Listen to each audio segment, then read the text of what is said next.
Otakuology podcast with Otaku Mike and Jin Graves.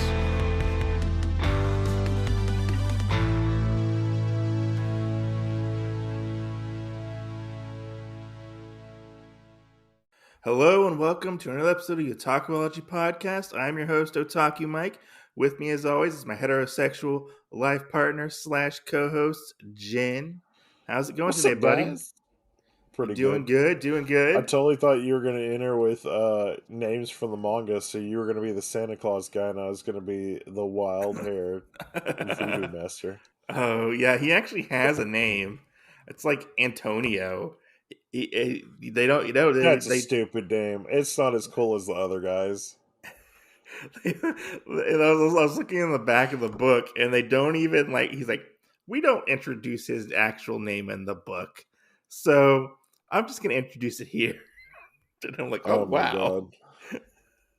But today we are looking at a 2007. Well, in Japan it came out in 2007. Over here in English, in America, it came out in English. 2010. So it was a while before it came out over here. We're looking at a shonen manga series written and drawn by Haro Aso. If you don't know who that is, he is the creator of Zom 100 and Alice in Borderlands, which we have covered his previous work on the podcast. We covered Zom 100, and we both initially liked Zom 100, correct? Yes. We did. And then I think we both stopped reading it. I just haven't bought more, and you said you didn't like it anymore. I didn't like it anymore. But we're looking at this manga. It's called Hyde Closer. It's published by Shonen Sundays, which is a offshoot of Viz, and it is categorized as action. What? You know, there's one thing I feel like you should tell everybody is how you obtained Okay. your But volumes. before I was gonna say the genres for this is adventure and fantasy and comedy is what the genres are. I would also put like supernatural in this as well. But yeah, It's true. so I obtained this. Well, I guess I could say I originally when I was getting into manga, like when I was picking up like Monster Musume and stuff like that, like when I was first getting into manga, I found the first 2 volumes of this at a half price books. Yeah. And I read it and I was like, "Oh, this is a fun little manga," and I couldn't find any of it anywhere else at the time. So I was like, Right. I'll get rid of it. And so a mutual friend of ours, Justin, who I like to Yes. refer to as Justy. Yes. Justin got the first, I want to say 4 or 5 volumes. I think it was for the first 4 volumes of this. Yes. He got them from you. Exactly. And then he was like, I don't want these anymore. Whoever wants them can have them. And I was like, hey man, can I at least and pay you for then them? after I had given him those, he ended up picking up the rest so he could finish it. Did he? Yeah. Because see, I only got the first couple of volumes. I think I was missing like maybe 2 or 3 volumes from it. Okay. Because he only sent me like the first half of the series, I think. Okay. It was. I I want to thought say. he sent you all of it. I want to say I was missing like the last 2 issues, maybe. Maybe like the last 2 or 3 issues, and I was like, oh yeah, it's cool because like this is a series that like I liked. Oh, when I read it, I liked it, and I was like, oh cool, I'll eventually get to it. Cut to a few years later after I got it, and we start the podcast and stuff, and it was a series that I wanted to talk about because nobody talks about this series like Right. at all. So I was like, oh, this will be a fun little hidden gem to talk about. And eventually, I was trying to think of stuff to talk about, and I was like, I really want to go back to sort of sprinkling in more manga to talk about because we have been talking about um, more anime and stuff like that recently. And I was like, let's get back to our bread and butter. Let's talk about some manga stuff, you know. And I was like, well, he's this Haro guy is like really popular at the moment. Let's talk about the first series that he actually wrote. So like this was like the first series that he actually was published and he wrote. He did a one shot before, but like I guess that wasn't popular enough to be published over here. But this was his first work published over here. How did you obtain this? Did you just randomly grab it? Uh, no, I mean I picked this one up on purpose Yeah, way back when. because like the way it looked, because that's what I was very like struck by like the cover of Yes. because the art was like Um, so different. right. That and then kind of like what the synopsis of the story was. And I was like, oh yeah, like this one looks like a good one to get into. Um, which like going back to the past, Samurai Jack. Yeah. Um, it's funny because I originally got this one from when Right Stuff was around, like when I first did YouTube at like my 6 month mark, and I did a giveaway, Oh really? and they sent me a bunch of stuff. Well, I did this, and I knew uh whenever I drew the name, when I drew Justin, I was like, oh, let me send him a couple extra volumes. Uh huh. So, whatever they gave me for free, and then I bought a few more and then sent him all that.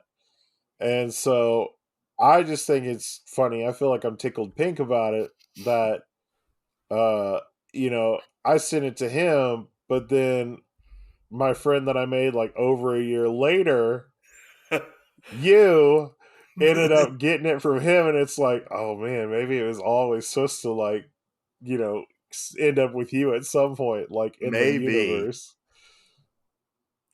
Yeah. I Because mean, I it's don't. just funny, like, I mean, think about it. Like, what the chances of you and I, like, meeting True. face to face and everything else, and then a series that I sent to somebody else ends up going all the way to the other side of the continent, or not the continent, The United the States. yeah, the other side of the United States, because we're in the South, and it went to the north, and then it comes back past me farther south and makes it so to you. Like, that's almost like Yeah. Yeah. canny. It's canny how that happened. Yeah. I mean, yeah. It's very So, crazy, and I still actually have this series in my possession. right? I feel like I've, you should be like, you should see if you have like a lab down there and be like, yeah, I need you to check and see if this DNA is still oh, what DNA? my DNA. Like, be like, Oh, there's a fingerprint smudge right here on this page. so I need you to sign my manga. Yes, I can sign your baby. Foop, foop, foop. Goodness. But yeah, no, that's one of the things whenever we talk about hiding closer, like either in passing or full blown conversations, I always find funny is that how something I sent out, oh Jesus, years ago ended up basically coming back around to you, my podcast partner. And it's just Yeah, like, it's kind of mind blowing, like what chance is that? Is it like one in a zillion or something like I that? guess. I mean, like we kind of ran around and all ran around in the same like manga tube circle. I mean, Justin was the first person I met, Well, that's like true, but I in mean, manga as tube. like fickle as Justin was about selling stuff, I would have never dreamed that he still had that. Well, he just And gave it to then, me. yeah, and then when you got it, I was like, "What the hell?" He just gave it to me, and I was like, "Yeah, Like I'll take this." I did not know that he still had it, for the longest time. So But I mean, Justin's a good friend of ours. You know, he's a he cool is dude. So he technically made this podcast right here happen. We're talking about hiding closer today. this episode brought to you This by episode is brought to you Justin by Justy. Justy.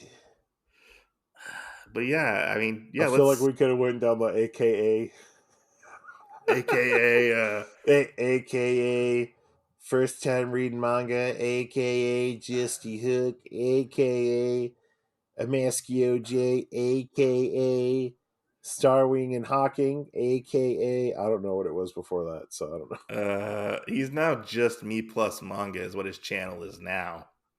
Yeah. See, AKA. Yeah. Jeez. Yeah. Which I whenever I always look at it in my like in my collection, like I always think of Justin. Yeah. Like, I'm like, oh yeah, Justin gave me this, whatever. Which Well, I'm really surprised. it is a series that does stick out because of it being purple. True, it is purple, and there's teddy bears on the side of it.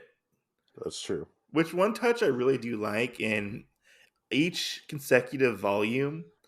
There's the little bear Hyde is on the side of it, and he's dressed up in a different costume. Like I love that little touch. Yeah. Just saying. But let's get into this and talk about Hyde and Closer, Volume 1.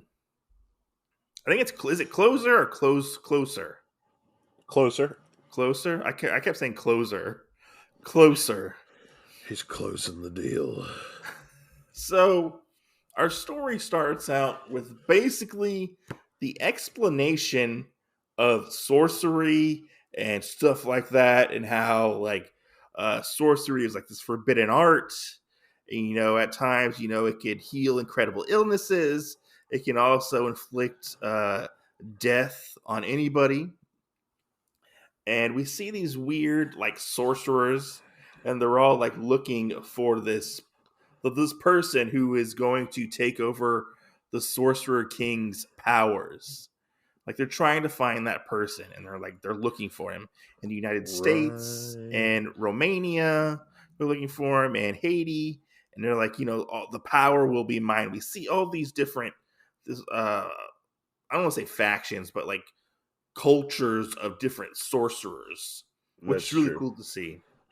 And they're like, That's we're gonna true. find this. And I think in that aspect, it almost kind of seems like Shaman Kings. Oh no, most definitely it I seems mean, like Shaman King. that's another thing. Like the way that this is definitely hits home. Like for anybody that likes Shaman King, Yeah. but I yeah, would say different go ahead. cultures, Different different cultures. cultures. I Yeah, would say it also kind of uh hits off with a little bit of Zatch Bell in the mix. Like maybe like Shaman King and Zatch Bell somewhat inspired Hiding yeah, Closer, you know? yeah. I can see that. I can see that a lot actually. But I didn't think of the Shaman King aspect of it. Pokemon. I don't know about Pokemon. But I didn't think about the Shaman King aspect. Even like when I'm looking at these like different characters, I'm like, oh yeah, I can see a Shaman King influence from here, personally. Oh, most def, But most def. after we get done with that, our story, uh, sh- our main character shows up. I don't know. I can't talk today. Our main character shows up, Shunpei Closer, and he is a young. Was he in high school? I can't remember what age I he think so. is. He's in high. I don't He's know. in I want to say he's in middle school. middle school, maybe going to high school, Maybe, yeah, maybe junior high, high school type of thing. We meet Shunpei, and Shunpei is he's a very interesting fellow. I have to say, he very much gives me the Deku vibes almost. Like he looks a lot like Deku, or oh, this is true. Deku looks a lot like him, I guess, because this came out in 2010. This is true. Well, I mean, not only that, but like the kind of like crybaby aspect, I guess, Yeah, of the yeah. characters. And he's kind of like humming and hawing over all this stuff, and he's trying to like hide from these guys because they were playing like kickball, I think it was, or they were playing like some kind of sport they were playing. I can't remember what they're playing, but he's not like the most popular kid around town. He's he's not that popular, and No, he like is clumsy. He he very much tries to get out of things that make him uncomfortable. He's like, oh man, I gotta get out of here. So he ends up hiding from these like bullies from school, and he ends up going home to basically relax for the day. Right. He goes home after a hard day at school, and he finds out that he goes to, he ends up and he's like kind of goes and lays on his bed. He's like, oh, thank God that that's over with. And he looks over at his this bear, and this bear is given to him by his grandfather. And Jen, for the people at home who can't see, what does this bear look like? It looks like a regular teddy bear with like a purple fedora It's a red on. fedora. It's red. It's a red fedora. I swear it was purple at one point. It's red. Heartbroken. I always imagined it was purple. Um, maybe I should have paid more attention to the beginning of the book. Maybe. Because I thought it was purple and yellow, but now that you're saying that it's No, it's red and it and has like a yellow. black stripe in the middle of it, like a band. Yeah. Yeah, but then other than like the hat, it really just looks like a regular old teddy bear. Yeah, for now. he has buttons for eyes. He has a like a checkered tie almost around his neck. He's a very simple Build-A-Bear. Very simple. build a bear easy mode. Easy mode. And we find out that this bear is called Hyde, and he is given to Shun. Well, I'm gonna call him Shun. Given to Shun by his grandfather. His grandfather is an archaeologist, and he's a very manly archaeologist. I would say if Indiana Jones and Gandalf had a baby, Shun's grandpa would be that love child. I would have to say. Well, for me, he looks like, I think his name is Ravengar off of One Piece. Uh-huh. It was the old guy that taught Luffy how to use hockey. Okay. He looks like that, but like with a big like vampire hunter hat on. Yeah, he's a very mysterious looking guy. He likes to smoke cigarettes and drink brandy. And he starts talking to Shu about how, a man's got to forge his own path. He can't be scared of nothing. And we find out that Shu's grandpa has to go fly out to Africa eventually the next day. And he's like, take care of Hyde, and Hyde will take care of you, basically. And Hyde is going to be your new friend, And Shun hopes eventually that when he grows up, he actually wants to be like his grandpa. And his grandpa is like, "Yeah, I know you want to be like me. I'm so cool." He like busts out laughing. And I love this little Right. scene where Shu's grandpa, which I don't even remember what his name is. I call him Grandpa. He actually goes to give Shu some it's like brandy or bourbon, I think it is. Yeah. He's like, real men only drink bourbon. And he's got his little glass up, Shu does, and he's pouring him some bourbon. And his mom's Right. like, hey, no, you can't give the child bourbon. Like, no, we can't do this. Don't do it. After that, though, like, Shu's grandpa went missing. And it's been 6 years since his grandfather has gone missing. And and he Shu kind of jokes. He's like, "Oh, I guess I won't be as cool as like my grandpa." And we see this mystery guy walk up to the Shu's house, and he like kind of dresses up like a delivery man ish. He leaves the package, and Shu picks it up, brings it in. And Mystery package. What happens to be in this mystery package, Jen? A stuffed monkey. Yeah. Well, what happens when Shu takes the stuffed monkey out of the box?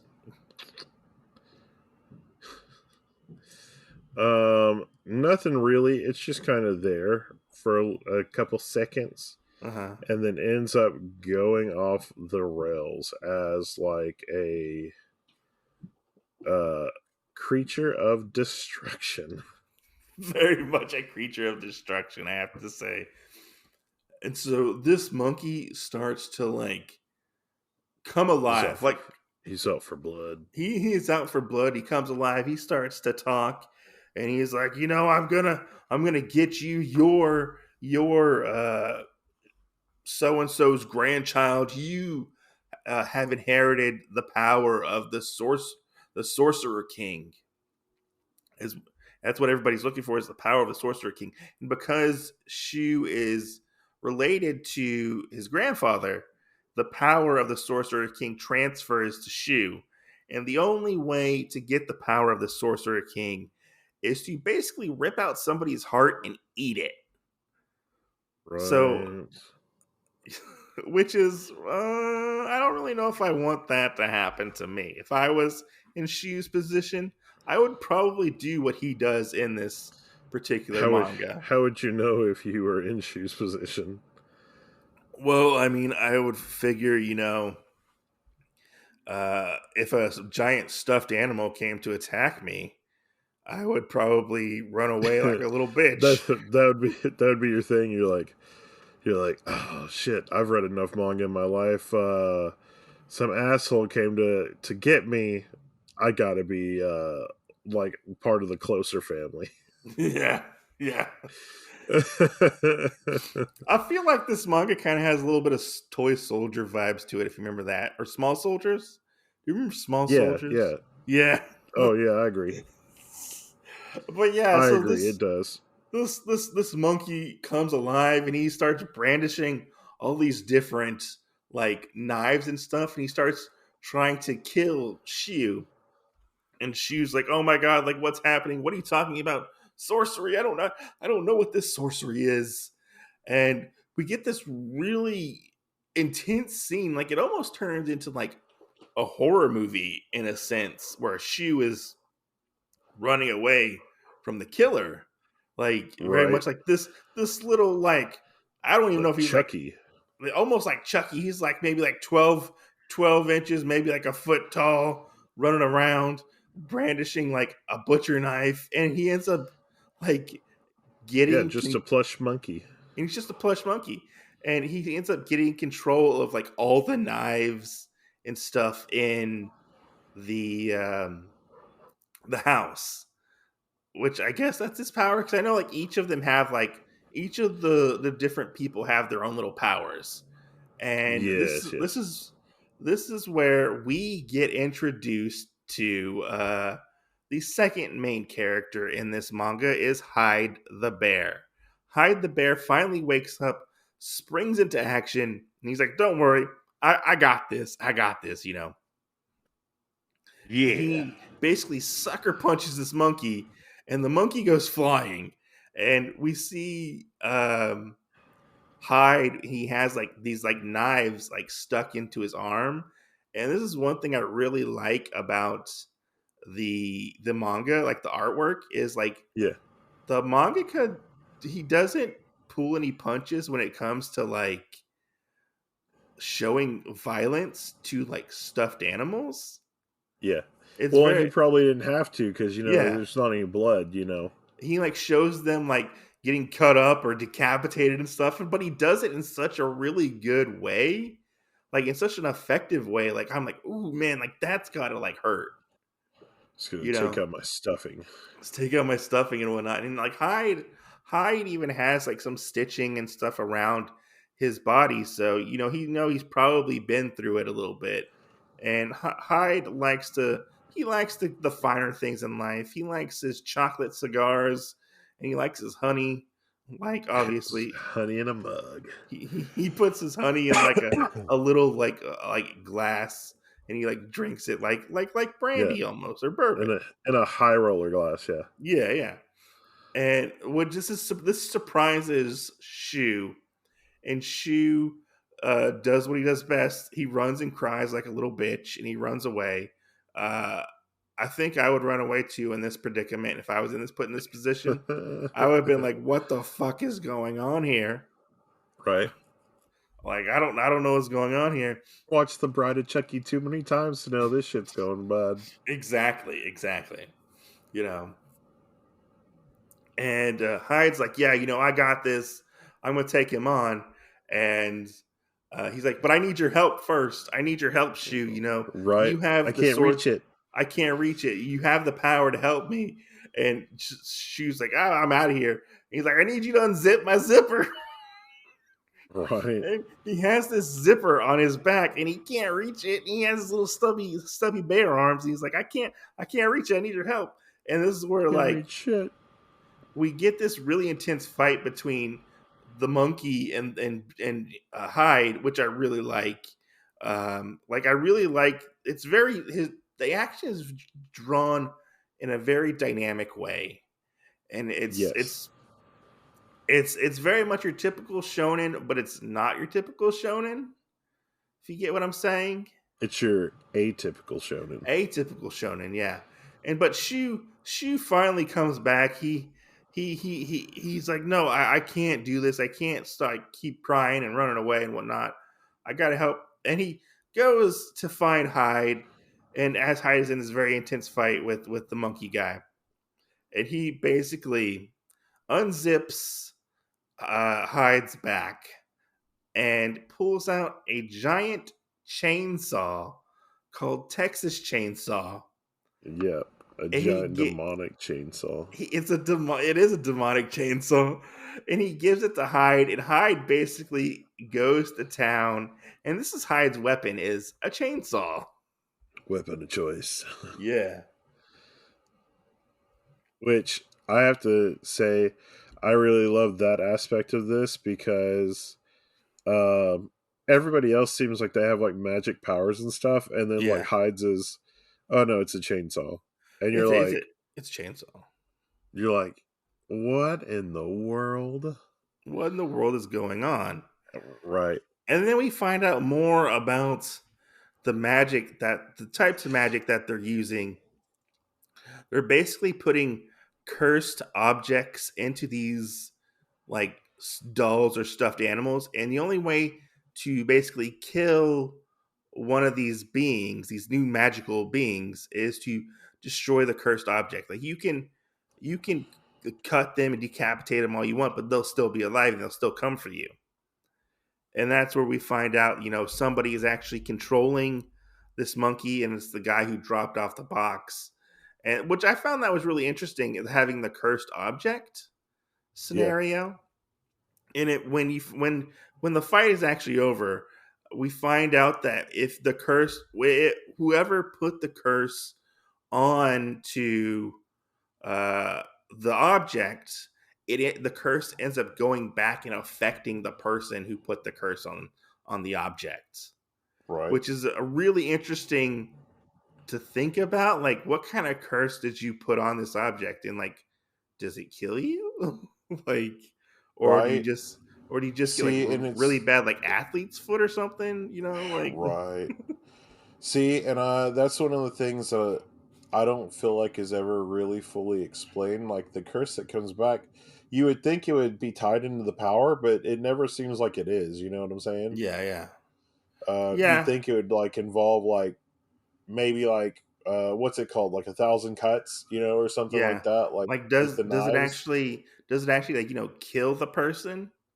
Because later on Right. they fight two other people, and one of them gets put into a hospital, but like the first guy, we don't really hear from him after the first chapter or two. I think In it's that because he sense, dies. does he Because die? I think he does. Because doesn't his truck like fall off a bridge? I think it does. Yeah, I think you might be right. Yeah, let me double check and see. That's why what we were joking about earlier, we never actually got a name because he never showed back up to have one. Yeah, that is true. The bridge falling guy. The bridge falling guy. Yeah, but after this, This whole fight. What happens after this whole fight? Um, Hyde and Closer basically talk about um the stuff with the abilities and all that Uh huh. a little more because Can you? it's like, oh, my grandfather left you for me to basically protect me, but wait, you're moving? What? Yeah. And then I know, like, we just kind of like we talked about earlier, that you thought there were more chapters, but there's not. It speeds through pretty fast because I feel like right after that, like, maybe there's a little bit of time lapse that we don't really know as the reader Uh huh. too much, but then it almost jumps back into like the next fight. Yeah, because it really after that it very much like Hyde starts talking about like the sorcerers and they have like accessories and stuff and whatnot, and then we get into like a somewhat flashback, where like uh Shun was like, "Oh, I had no idea my grandpa was a sorcerer. It doesn't seem real, but I know, like, I'm remembering things." And we go back to this flashback where his dad actually, his grandpa starts to teach him about like basic sorcery skills and how, like, to create a barrier and like a fence and stuff. We have to put like objects down and use like magical powers to like basically like create force fields around yourself, which I wasn't really sure how he went about doing that. Like if he, because they say like, you have to believe in yourself to create the magical like powers and stuff, like the barriers, but you also Yeah. have to get the other person to believe in you as well, or to believe in Right. the spell. I think it is. Is that right? Correct? Is that right? Yes. That's where I was kind of confused. Can you elaborate on that a little bit? On the Like the way the powers work. that you believe in yourself. Is it that what it It's is? Yeah, you have to believe in yourself for your guy to be more powerful. Because when you kind of like lose the doubt of things, but then at the same point, like your creature has like its set of magical output, and then you have your set of magical output. Hmm. So it works kind of like, I don't know, it works weird. Like you give a part of your magic power, it seems like, to put it into this creature, which his grandfather did. And then from there, like now he's building off of his to do the berries and stuff with the little stones and all that. Hmm. And then we get into the next. I guess you could say next big fight, because that one, the first one was more like an introduction fight, almost. I guess you could say introduction to the world. Then we get into the wide open worlds of Hyde and Closer. So Shu is it's like been a couple of days, or like the next day, I can't remember what it was. Like you said, there was some time that has passed between the first encounter and to the next encounter, Right. is what you said, right? Yes. Yeah. And Shu is like, "Oh man, I can't believe that really happened. I can't. My grandpa's a sorcerer. He's in science class. He can't really do anything right. He ends up like setting the chemicals on fire, and he's very much he's still in that whiny boy phase. He thinks that he can't do anything right He's and like young whatnot. Deku. Very much like Deku, and he can't do anything right. And like this weird like walrus monster shows up, and things start. Well, we go to like the next. It's like a different area, and this Yeah. guy he's at like a hotel, and he it's really cold in the hotel, and we've. How would you describe this guy? I would do a mix between a uh like a Russian sled dog driver and Uh huh. Santa Claus. Saying Santa Claus. Yeah. And we switch back and forth between Shu at school in science class and this Maybe a little piratey. and maybe a little piratey, and the Santa Claus guy who's basically like, I got this. This country's so hot. I can't. It wasn't cold enough for me, so I got to stay in my room because it's too hot out there. And he goes and he's like, I'm gonna put this death curse on this like box, and we find he's like, basically tells him go find uh Shoe Closer, the heir to the Sorcerer King.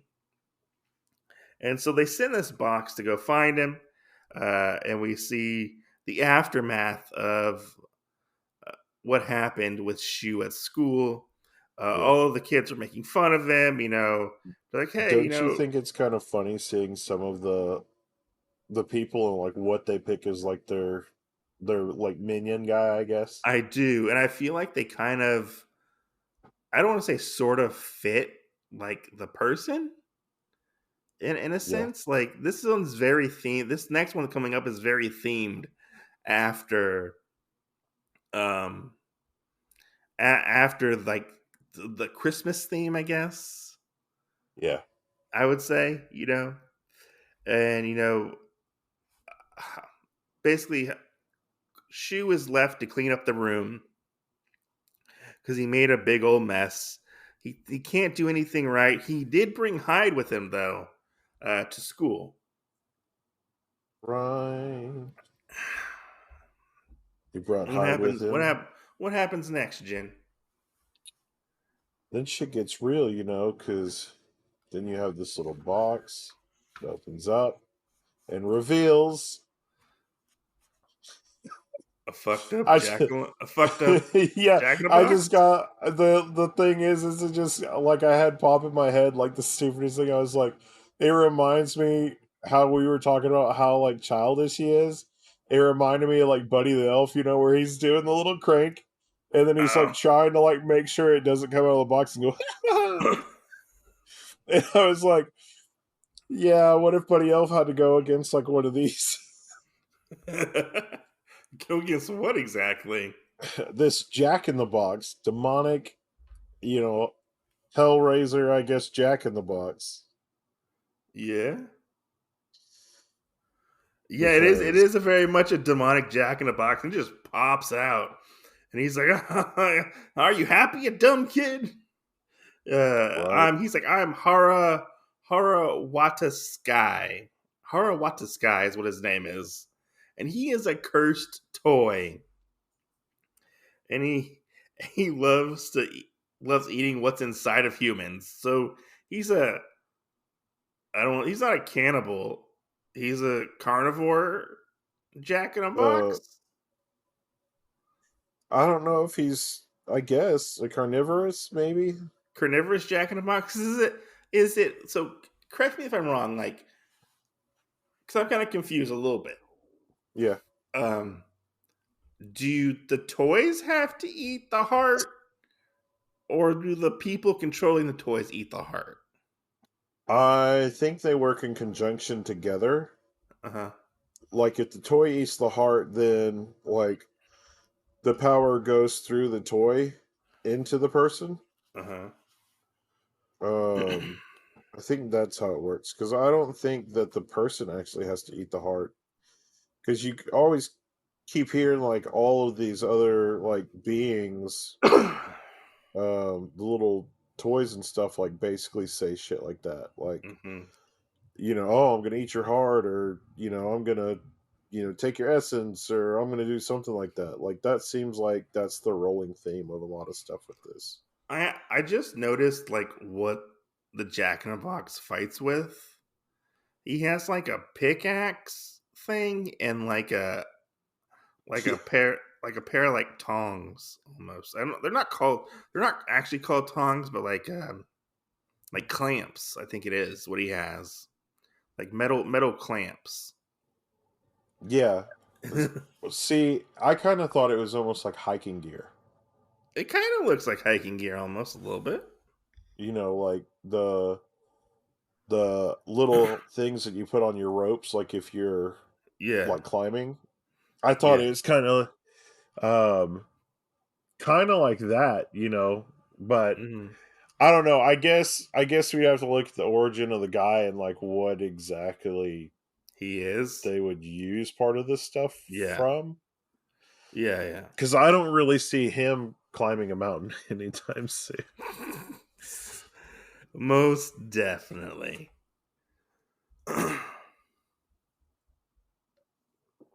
But But yeah, so we get into our second fight, which this one's pretty crazy. I think this one's crazier than the first fight, I have to yeah, say. Which this is where our heroes get separated. Basically, the door slams shut. Shu is in the classroom, and Hyde is outside the classroom, I think it is. And he's just beating on the door trying to get in. He can't get in for some strange reason. And they're like, yeah, you can't get into the room because there's a giant jack in the box in the room. And the second you open the door or a window or a drawer, no matter what you open, the jack in the box will be waiting for you. Because I guess that's his power. He comes out of whatever opens. yeah. His power is like dimension, I guess. Yeah. Which is a pretty Um, cool power to have. Like, right? I'm going to open a drawer and pop out of the drawer. Yeah, it really reminds me of from Hilda. Hmm. And I only know this because you have somebody that really likes Hilda. But like the Nissas that go through the nowhere space. That's what it kind of Yeah. reminds me of how they jump into like cracks of things and they pop up somewhere else. That's almost what it seems like this guy, but his is like more so not a crack; it's an open thing. Hmm. So Yeah. or like warp portals, something like that. Yeah. And this Jack in the Box is very much striking a chord with Shu. He's calling him a loser. He can't get anything right. Basically, what Shu was saying at the beginning of this manga. So it's very much getting to Shu. And Shu's like, believing in myself, that really is a joke. And we get this really touching scene where Shu has his back up against the door and Hyde is on the other side. And Hyde's like, no, that's not true. You know, uh, back then you didn't you did run away, or he says you didn't run away, you stood your ground and fought, but in reality he did run away to begin with, but then he came back and stood his ground. Right. Maybe, and he's like, Shu says maybe it's time, you got to start believing in yourself, or no, Hyde says that, sorry, Hyde says maybe you should start believing in yourself.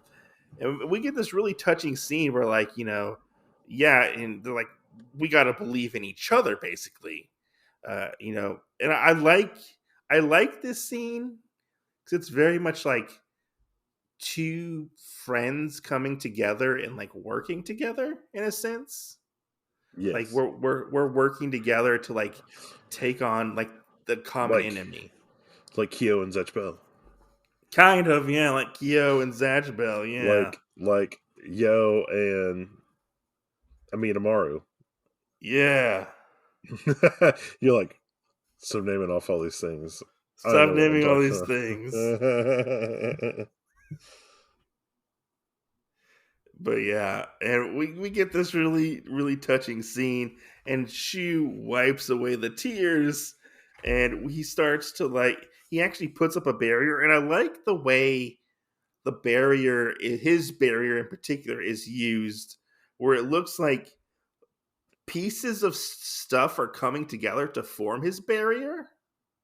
Yeah. Like, I like the way it looks, and he's like, he screams like, you're not allowed to come here. And he puts down like a marker and an eraser. And now those two things make a giant barrier, which I like. I love the way like how dynamic it looks. Because that's one thing Right. I think this manga does well, and the mangaka does well, is action. Like I the agree. way the way this the way this manga flows, it flows very fast when it goes to like action scenes. And the Jack in the Box basically can't get through the barrier, and the Santa Claus, grumpy, creepy Santa Claus man, which he has a name. His name is like Chillard Sky, which is such a weird, odd name. To like, oh, what's your name? My name is Chillard. Is that your first name or is that your last name? But he's like, Chilled ski. yeah, Childsky, Chiller, Yeah, Chili, yeah, that's his name is uh, Chilled ski. and he can't believe, like, he's like, oh my god, this is impossible. He made a barrier. It's a basic spell. Even seasoned sorcerers need a medium to make one. He's like, this dumb little kid has no training, and he knows no spells. How can he put this together?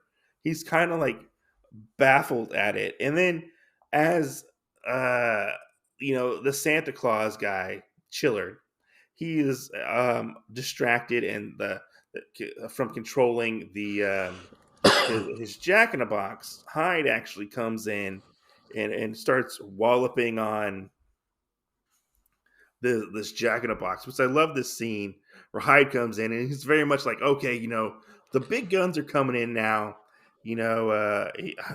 I love how Hyde talks.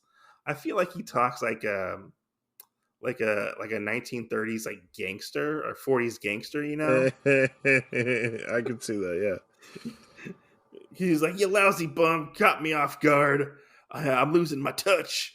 And he's like, you gotta be more. You can't be this careless shoe boy. That's what he calls him, shoe boy. That's what he calls shoe. Yeah. But he's like, but I'm glad I made it. And Shoe's like, what? How? Hyde? I use sorcery. He's very much like taken back. He's like, I actually used magical powers. This is so cool. And Yeah.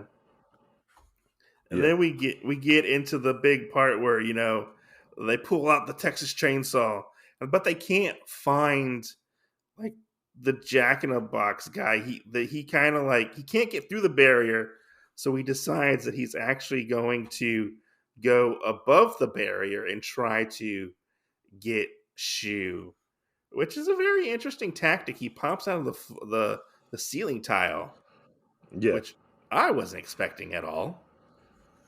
I found what his weapons is a pair of tongs and a crowbar. Is it a crowbar? Yeah, that's what it's supposed to be.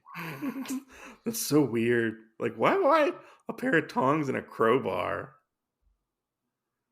I don't know. I But don't. what happens next in this fight? Um, Texas Chainsaw, buddy. Yeah, Bzzz. but I mean, how do they end up defeating this enemy? Do you remember? Like, give me a second. Yeah, slice and dice. So what they decide to do is actually open up a door and have Hyde stand in the middle of the room, and they basically cut him in half with the chainsaw. Is what they do. That's how things end in this fight. Which I was very surprised that that's the way they decided to kill the Jack in the Box guy. Yeah. Like, you think it would maybe be a little bit harder, but I mean, it is what it is. But I like it though that even before this, like before they come up with their big plan, like Hyde gets both of his arms cut off, and the guy's like, I can't.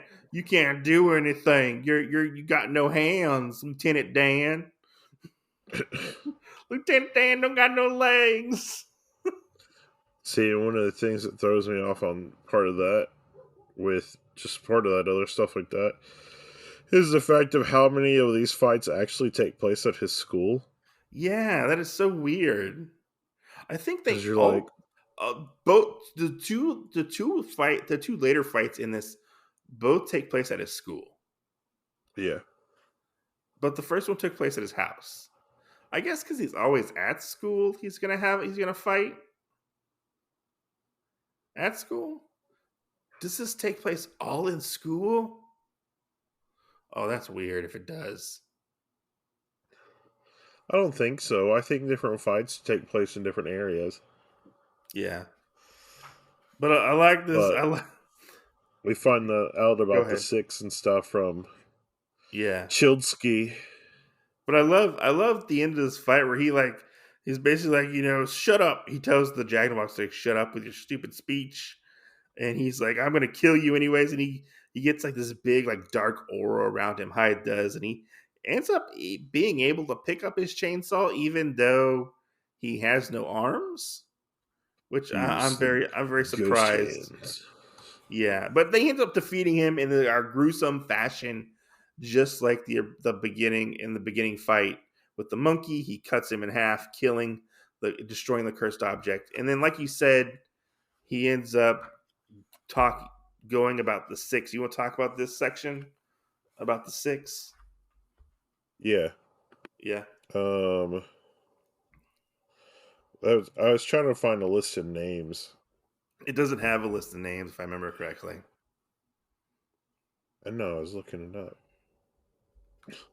So after Shu ends up fighting the Santa Claus guy, him and Hyde end up using their sorcery somehow. I don't remember how they do it, but they end up like getting like a magical tracking device type of thing and finding Chillard, the Viking Santa Claus, and they end up going to this hospital, tracking him down. And I love the expression on Chillard's face, like, "Oh my god, like y'all actually found me." I can't believe like this is happening. Please don't kill me. Please don't kill me, type of thing. Because he doesn't have any more like advantage to like kill them because he lost his cursed object and stuff. And all Shu and Do you Hyde remember what want. his cursed object was? No, I don't remember what his cursed object was. Do you? Yeah, that's one of it's part of the stuff that I really like is the cursed objects. You know what they are? What was his cursed object? His was a coin. It was a coin. Yeah. Oh, I didn't know that. What was the monkey guys? The monkey guys was that stone thing, right? Was it? See, I must have glossed over that. Like, or maybe I just didn't pick up on the fact like of what the items actually were. But that's interesting. Like having a coin as your cursed object. Yeah. I think his was the stone. Well, the monkey guys was the stone, Yes. And and then then the Harawadoski uh was the a coin coin. with a star on it. Yeah. Okay. See, I missed that. I missed that entirely. But that's good that you picked up on that. So they end up tracking Chillard's sky down. Chillard. They end up tracking him down and in the hospital, like I said before. And he's like, Shu says, like, all we want is information. Why are people after me? And what the hell is going on? And basically we find out that has inherited his grandfather's powers, but nobody knows where his grandfather actually is. Like he has gone off the map. Nobody knows if he's dead or alive. If his kid been kidnapped, nobody knows. We find out that all these other people are actually going to try to come for this power that Shu has, and there's six in particular who want to come for this power. There are thousands apparently, but we've already narrowed down six of the most some of the most strongest opponents that Shu is going to face, and what they end up doing with this time that they have is they're actually going to start trying to train. Well, what Hyde wants to do is start to train up Shu because Hyde's not going to be able to really protect Shu forever. Or if Hyde's not around, it's like Shu needs help. Like Shu needs to help himself. And so that's how they start working on like a defense and whatnot and learning more about like defense magic, which I thought was really cool. Like Hyde's kind of like the sword, and Shoe Closer is like the shield almost in this battle scenario. Yeah. With What's the other thing we've read where it's done that too, where there was somebody that like used shield powers, and then somebody else I think was like the spear. Shield Hero. No, I think it's something else. But Uh, I mean that's a good one too. Shield Hero. That's the one I know. That's what it's gonna be. You know, yeah. But yeah, I mean that's kind of where, and that's where I honestly thought that this manga was going to end, was with that. Like them working up and then going into the next volume. But no, we have actually 3 more chapters to go off of and talk about. You want to talk about the next big arc, which is called the Black Hair arc. Yeah, this is when we get into Shindo, right? Yeah, Shindo. Yeah, That's the guy that's on his in his class, but he's in like the soccer team. yeah. He's Mr. Popular. Yeah. Mr. Popular. Which Yeah. I mean, I feel like this fucking like just desserts on a lot of stuff with this because you have like the most popular guy who is obviously has to have a dark past of being some kind of a shaman user guy, and oh, I got to kill that one kid that Yeah. who knows? I've been with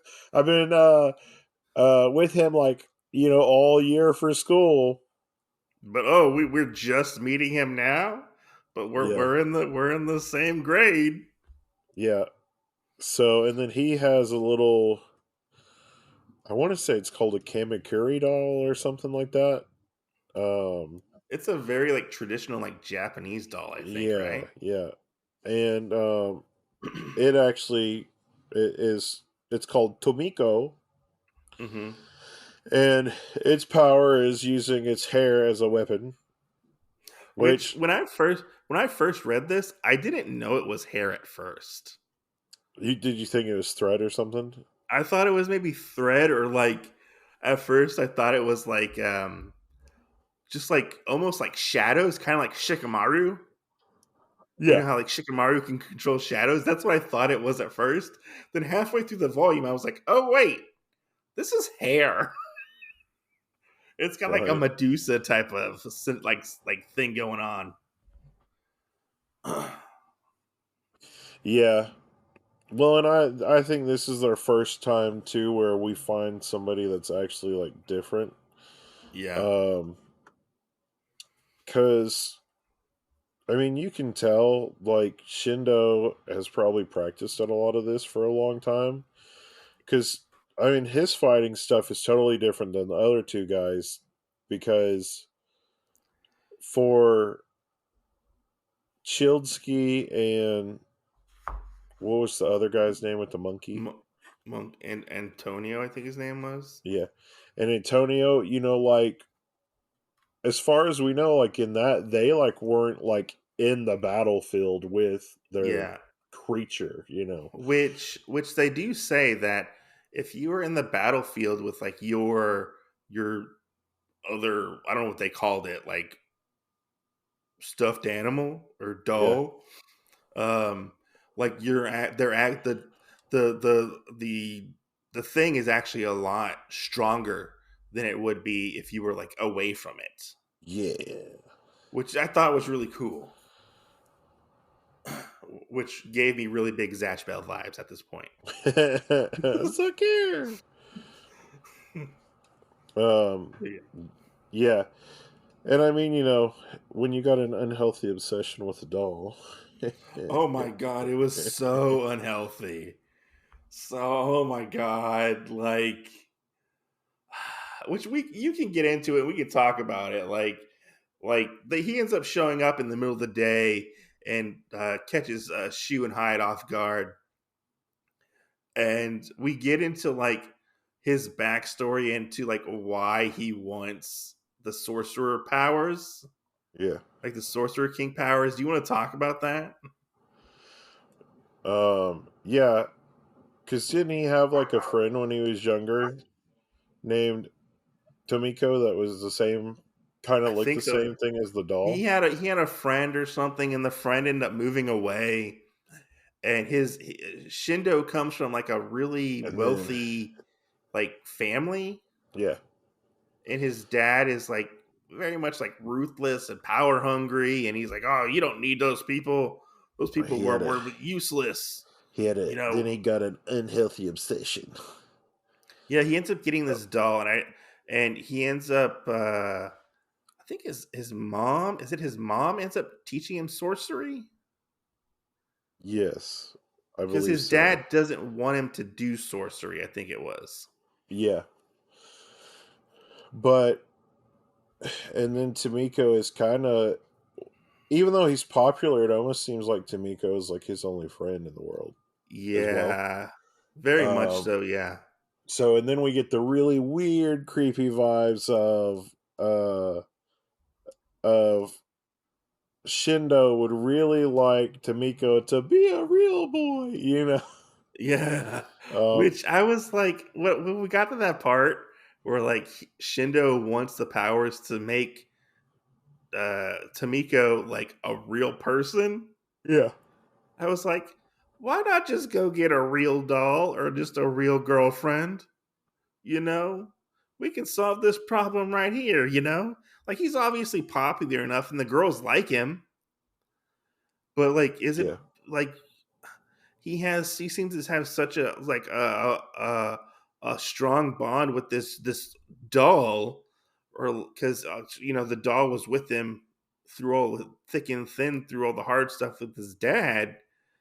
Like it's just so odd to think about. Like the I don't want to say it's like a conundrum, yeah, or like because it's so weird because he's like it's like his two lives aren't meeting with one another and gelling, so like he's almost like he's living like a lie, being like Mr. Popular, good at sports, good at school, you know, all this stuff. um and then like he's like, oh, you know, I just want my friend over here that I've been with for like 16 years or whatever, you know. I just want her to be a real girl so I can fuck her. That's what I got out from this story arc. Because they even make I mention mean, of it at one. I don't know if I can say you're wrong. Because like That's the they sad part. make like mention of it before, like where like he's like talking to her. And I think he like even like potentially like took her out on a date before this, Yeah, or they're at like a carnival or something.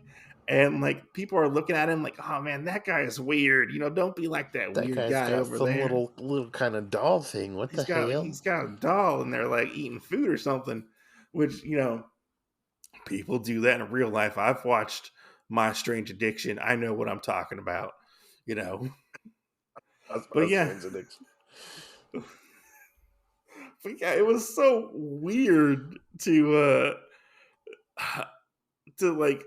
like it almost took like this sharp weird left turn in the story, and it made Shindo somewhat of a like a sympathetic villain in a Right. sense, you know? Well, and he almost becomes like uh Shunpei's like Sasuke, you know, because he does come back and, Yeah. you know, becomes his friend and works together and all this other stuff.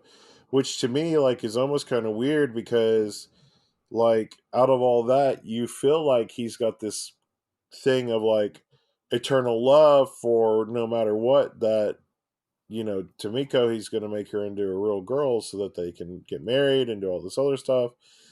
But then it's almost like somehow in Shunpei defeating him that he's almost like, okay, well, Shunpei is like the person that I should look over and not worry Mhm. about part of the other stuff. It's true because even in this fight, which I love this fight where they try to like cut through the hairs, but they can't get through like the hair with the chainsaw because it gets tangled Yeah, up. yeah, As one point, I love the solution that they find where they end up throwing oil on the hair of Tomoko, Yeah. and like they basically like light it on fire. Oh And I my was like, oh gosh. And then I mean Shindo's reaction to all that crap. yeah, and it's No. really interesting because Shun takes pity on Shindo, Yeah. and he doesn't end up like destroying Tomiko. He just like lets them go, Yeah. and then we get the interesting revelation that Shindo actually says, uh, because well, Shun ends up befriending Shindo, and then we get this interesting scene where Shindo actually notices that Hyde doesn't have a lot of magic left, and he's actually like not like most of the different magical items like that Yeah. are like the other sorcerers use. Like he has no curse. He seems to have like no cursed object attached to him, and Shun doesn't control Hyde whatsoever, Right. which is interesting. And I love how like how like they show battle damage within Yeah. like other shonen mangas where it's like a little bit of blood and like just like dirt rubbed on them. I Yeah. like it that like the stuffing is coming out of Hyde. Right. Like I like that touch of like battle damage. That's such a nice, unique touch. See, and one of the other things, like piggybacking off of it, that I really like is like the team dynamic that we get going on Hmm. soon. Because, like we have a teddy bear, and then we have this little Hmm. geisha doll, and then later on we get like a Spanish, like little skeleton doll thingy, Hmm. and then a little wooden knight figure or something. And you're like, we got like a bunch of little things that like you know and it's kind of funny, like when they're building that team of people, you're kind of like, do those seem like that should work together? Yeah, I don't know if it Because really works together. you would think like at some point, like the monkey or the jack in the box seems a little closer to a teddy bear than the other ones. But I do like the diversity of how we got all those other ones Yeah, in there. yeah. And eventually, if we ever get to the rest of the volumes, we'll get into that.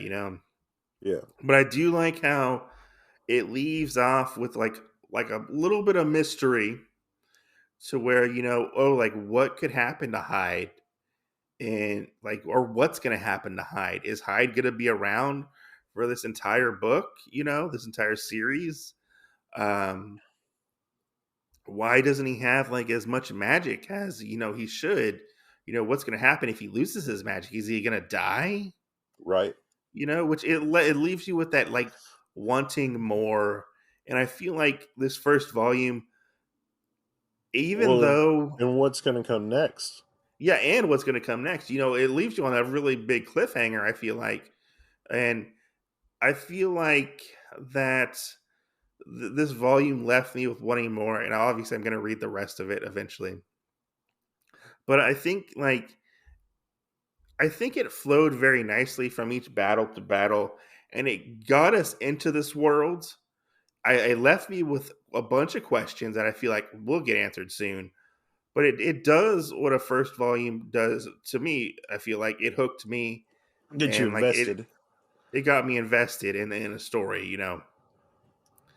I feel like I wasn't really bogged down too much with with magical mumbo jumbo. I like the Oh characters. yes.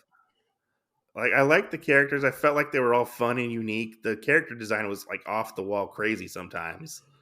Um, the only complaint that I personally have, and I feel like it does get better in the last story arc in this first volume, Yeah.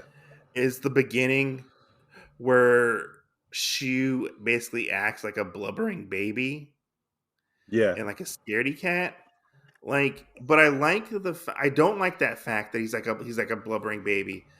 I think he should have been sort of scared for like the first chapter or whatever, and like slowly evolve. But he kind of didn't really evolve too much until the last couple chapters, Yeah. where he like outsmarted the guy, and used the tricks of the trade that he learned. So he acted like he was a blubbering baby, but in reality, like, oh, I kind of got this at this point because he's trained. Like, I like that character growth, but I hate the fact that he's like a whiny butt. I Like, agree. And yeah, and I know that it's for this it almost seems like we're in that coming of age story for like him to grow up yeah. and do a lot better. Um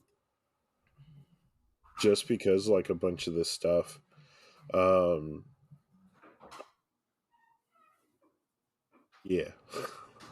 No, no, no, yeah, and I agree as well. Like it very much is a coming of age. Like I do kind of like it that he has to work at it. He has all this power, but he doesn't know what to do with it. And I Yeah. really hope we do get some really strong character growth. Like if he continues to be a whiny brat or a butt, I don't know if I would read it the whole thing. Like Right. if he continues to be typical Deku, I don't know if I would want to reread it. Yeah, but I mean, Like, it does have a good even flow, and as that yeah, stuff goes on, it gets better. There yeah, are more things that we find out, and like more advanced moves that we haven't necessarily seen yet, and yeah. you know Now, the go ahead. power of friendship, and Power of friendship. Now, you said to me before you even started recording that yeah, you felt like there wasn't like a lot of meat on the bone for this particular volume. right. Do you want to like elaborate on that? So I feel like there wasn't a lot of meat because, and I'm going to relate this to Supernatural. Okay. I felt like we kind of like jumped into almost a monster of the week thing, which is perfectly fine. People enjoy that stuff. Yeah. But it didn't really progress the beginning of the story that much in outcomes of other volumes or like closer to the end of this, I would say. Because whenever we fought Antonio and Monkey and um Childsky and all that, like we had these guys and you knew that they were kind of one and done, so it wasn't going to advance things very far. And Yeah. both of those fights kind of almost seemed related to each other, Mm-hmm. um, except where like this is the introduction of Hyde, and this is where, hey, Shun, you can make a barrier. Uh, there wasn't a lot more going on with that. Of course, it kind of gives us the roots of, hey, there's the six, but until we really get into that, I don't think we really got very much.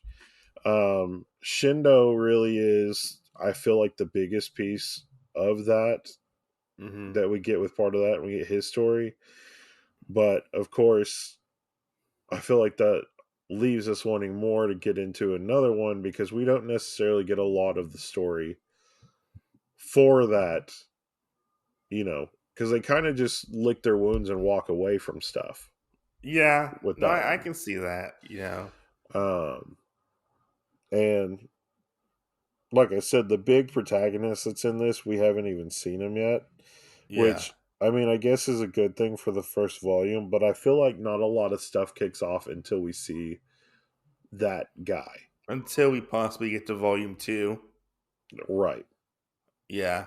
I mean, So, I feel like this laid the groundwork for stuff to come. yeah. I felt like it was a pretty good introduction Yeah. to the Well, world. and it kind of makes me think about like what you said like last week whenever we covered the Pokemon one, Yeah.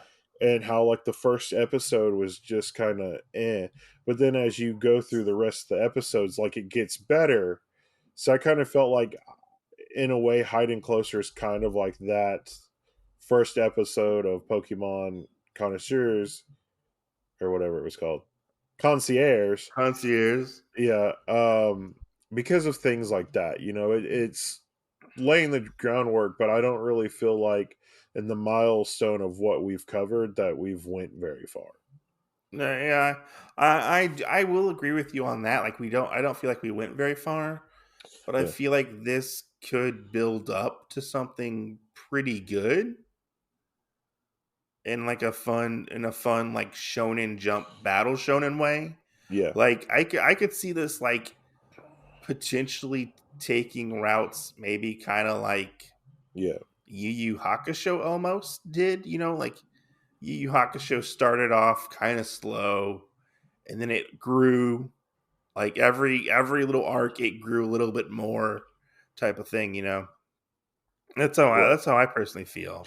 Well, and see, that's the other thing that I was saying. Like, we haven't gotten the guy in the window yet, because whenever that happens, we almost kind of turn this into a mystery. And Yeah. right now, we've kind of seen everything. Like, sure, we had like I feel like the jump scare moments with the monkey, and of course, like the Jack in the Box coming out of nowhere, and then it kind of got watered down a little bit. With we fought a doll that used its hair, but everything was kind of like there with that one. And when we get this other guy, it's kind of like, oh shit, like, we Hmm. don't know who he is for like ever. But we do know that he is kind of the person that has told all these other people later on, like, hey, Shun is the heir of this, so he's Yeah. kind of the reason. And I think giving us a big bad guy that's not like a one and done, or going to become an ally, is really what's going to fuel the rest of the book for us to enjoy it. Yeah, I can see that. You always need your big bad in a book. Yeah. But yeah, one thing I do like I do like the show like the battle wounds for like the stuffed animals and stuff. That's one thing I do like. Yes. And I like there's almost like a little bit of like a body horror aspect to that. Like whenever like the dolls and stuff would come to life, I got like a sense of like horror, like Chucky almost Yeah. in a sense. And I really like that they added that into this. Yeah. Because it's something that like I wasn't expecting. Like these like dolls are like kind of terrifying almost. Like kind of like they're terrifying to like Right. they it's just oddly unsettling. Yeah. Yeah. See, and the attention to detail for part of that is, I think, another thing that I really like, Yes. especially like going from reading stuff for Zom 100. I mean, I've already read this before, but um going back into reading it after like seeing and reading like Zom 100, Zom 100 almost kind of seems like, like just like your everyday like B zombie movie. And then you read Yeah. something like this and you're kind of like, well, shit, like, this is like, you know an A in your face kind of horror movie, kind of thing like that, like, you know I I really like the art in this and the art direction. Like cuz this book is solely him with Zom 100 and like Alice in Borderlands. I believe he only wrote those books. yeah, Now I don't know if he did like character design or anything like that, or helped like do like character design and like world building for those books. But I yeah, do know that like there was another artist for those books, yeah, so he didn't do those, which is he didn't do the art for those. I want to say, and it's interesting to see like his art style like is different than those, yeah. and like See, it has a I very really wonder distinct if art style. he'd ever go back and have something more come out of this, like he's had, because Alice in Borderlands has become a live action thing, and Zone 100 is like, a pretty big anime, I would say. Yeah.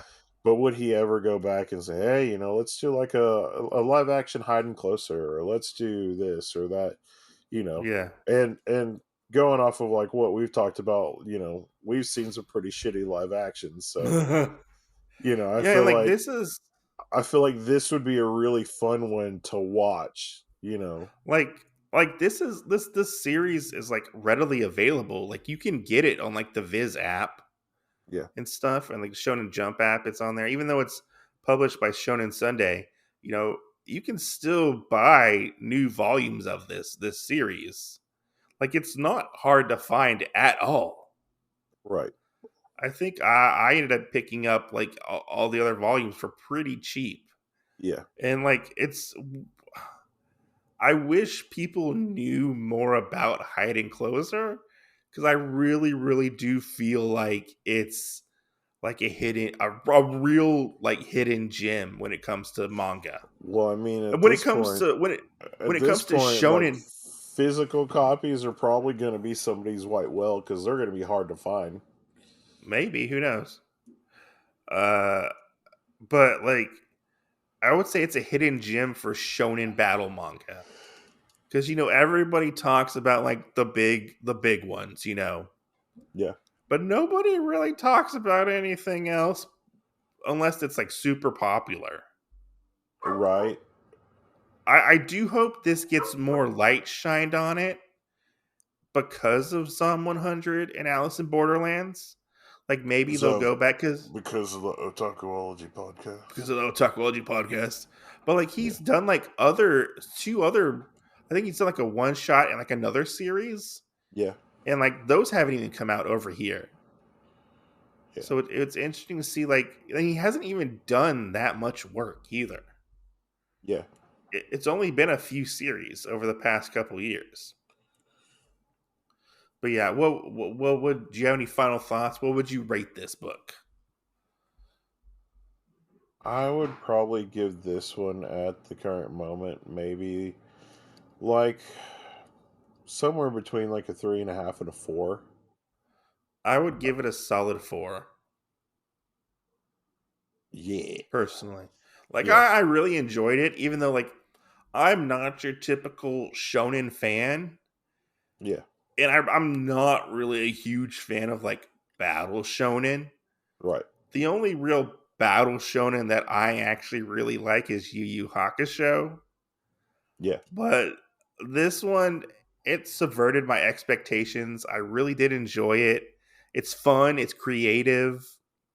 I love the little details that they put in for each little like doll or and like I like like one thing that I really like is like Hyde's eyes are like buttons.